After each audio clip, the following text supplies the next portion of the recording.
بسم اللہ الرحمن الرحیم۔ ہمارے چینل کو دیکھنے اور سننے والوں محترم بہنوں اور بھائیوں، السلام علیکم ورحمۃ اللہ وبرکاتہ۔ ہم امید کرتے ہیں آپ حضرات خیریت کے ساتھ ہوں گے۔ اللہ پاک آپ کو خیر و عافیت کے ساتھ رکھے۔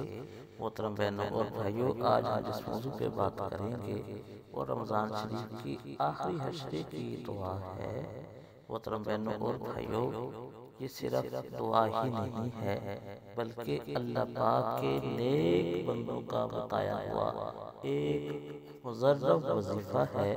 محترم بہنوں اور بھائیوں، جو بھی بہن بھائی چاہتا ہے کہ اللہ پاک اس کے رزق میں اضافہ کر دے، جو بھی بہن بھائی چاہتا ہے کہ اللہ پاک اس کے مقدر کو بدل دے، وہ بھی بہن بھائی چاہتا ہے کہ اس کے گھر کے اندر امن اور سکون آ جائے، رحمت ہی رحمت آ جائے، برکت ہی برکت آ جائے۔ محترم بہنوں اور بھائی، وہ یہ دعا، یہ وظیفہ زیادہ سے زیادہ پڑھے۔ اللہم اجرنا من النار، اے اللہ ہمیں جہنم کی آگ سے آزاد کر دے۔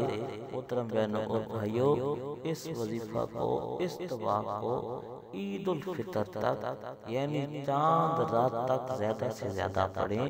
خصوصاً شب قدر کی رات آنے والی ہے، بڑی فضیلت والی رات ہے۔ اس رات کے اندر اس وظیفہ کو زیادہ سے زیادہ پڑھیں، انشاءاللہ اللہ پاک آپ پہ ضرور کرم فرمائے گا۔ جو بھی دل میں آرزو رکھ کر آپ یہ وظیفہ کریں گے، یہ عمل کریں گے، یہ دعا پڑھیں گے، تو اللہ پاک آپ کو اس دعا کے صدقے، اس وظیفہ کے وسیلہ سے انشاءاللہ اللہ پاک آپ پر ضرور کرم فرمائے گا۔ اللہ پاک ہمارا حامی و ناصر ہو، آمین۔